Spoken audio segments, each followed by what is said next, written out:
우리가 아는 가장 유명한 이야기 중 하나지만 생각하면 할수록 정말 마음을 불편하게 만드는 이야기가 하나 있습니다.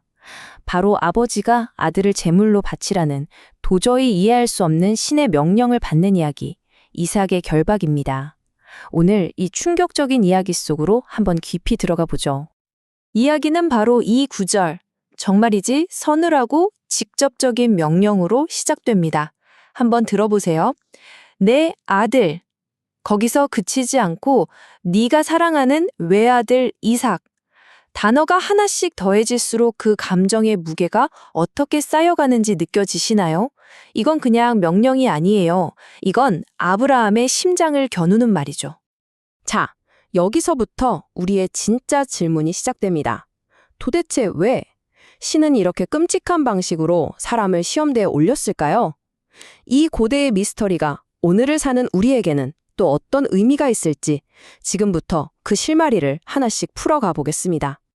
우선 이야기의 시작부터 확실히 짚고 넘어가야 할 게 있어요. 성경은 이게 악마의 유혹이 아니라 신의 시험이었다고 분명하게 선을 긋고 있거든요. 근데 바로 이 점 때문에 우리는 정말 거대한 윤리적 딜레마에 빠지게 되는 겁니다. 이 이야기의 비극성을 제대로 느끼려면요, 바로 앞장, 창세기 21장을 봐야 합니다. 정말 놀랍게도 아브라함은 이 명령을 받기 직전에 이미 아들 한 명, 그러니까 첫째 아들 이스마엘을 잃었어요. 아내의 등살에 못 이겨 광야로 내쫓았거든요. 그런데 이제 신이 나타나서 유일하게 남은 그 아들, 이삭마저 바치라고 하는 거죠. 한 아버지에게 어떻게 두 번이나 이런 끔찍한 상실을 겪게 할 수 있을까요? 정말 상상만으로도 숨이 막힙니다. 게다가 신이 요구한 제사는 그냥 평범한 제사가 아니었습니다. 히브리어로 올라, 우리말로는 번제라고 하는데요. 이건 제물을 조금도 남기지 않고 말 그대로 완전히 깡그리 태워서 제로 만드는 가장 절대적인 형태의 제사예요. 근데 더 소름 돋는 건 뭔지 아세요? 이 올라라는 단어의 그리스어 번역이 바로 홀로코스튼, 즉 홀로코스트의 어원이라는 겁니다. 그 단어 하나만으로도 이 명령이 얼마나 무섭고 최종적인 건지 알 수 있죠. 이제 이야기는 가장 고통스러운 시간으로 들어섭니다. 명령을 받은 아브라함이 아들 이삭과 함께 산으로 향하는 3일. 그 여정은 정말 무겁고 말 한마디 없는 팽팽한 긴장감으로 가득 차 있습니다. 한번 상상해 보세요. 꼬박 사흘이 걸리는 길입니다. 성경 기록을 보면 이 둘째 날에는 아버지와 아들 사이에 단 한마디의 대화도 오가지 않아요. 그 침묵의 무게, 그 압박감이 느껴지시나요? 특히 성서학자들은 구약에서 사흘째 되는 날이라는 표현이 종종 아주 불길한 사건의 전조로 사용된다는 점을 지적합니다. 그러니까 지금 긴장감이 정말 최고조에 달하고 있는 거죠. 그리고 마침내 그 끔찍한 침묵이 깨집니다. 이삭이 묻죠.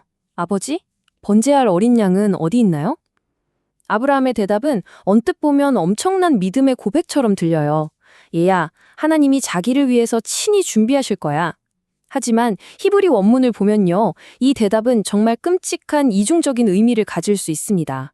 하나님이 번제할 어린 양으로 바로 너를 준비하실 것이다 라고도 해석될 수 있거든요. 자, 이제 모든 게 준비됐습니다.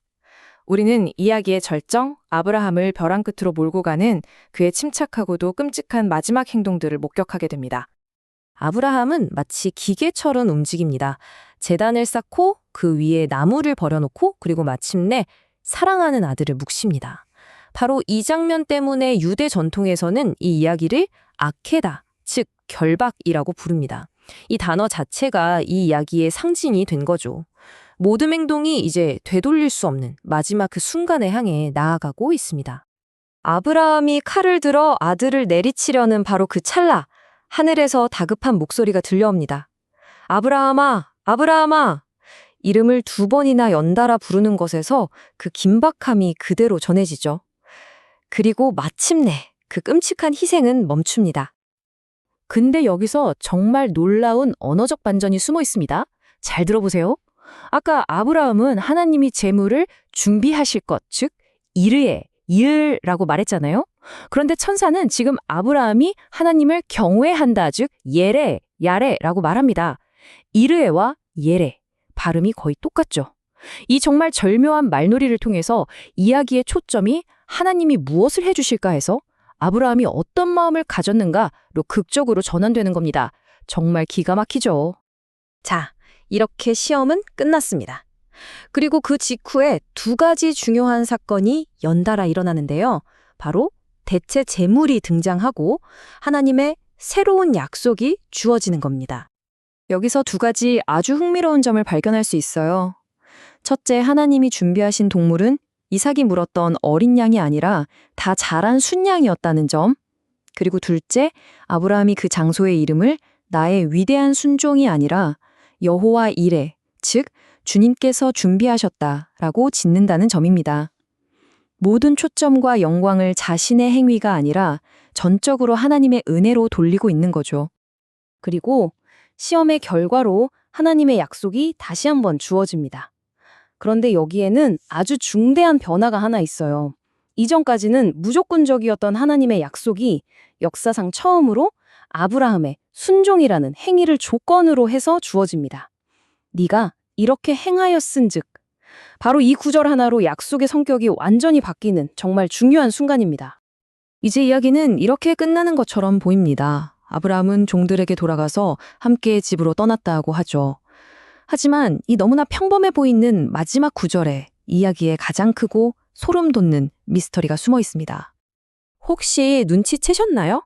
산에서 내려오는 이 마지막 장면에 이삭이 없습니다. 성경은 분명히 이렇게 말해요. 아브라함이 그의 종들에게로 돌아가서 함께 떠나 아브라함만 돌아간 겁니다. 수세기 동안 수많은 주석가들과 독자들을 괴롭혔던 질문이죠. 도대체 이삭은 어디로 사라진 걸까요?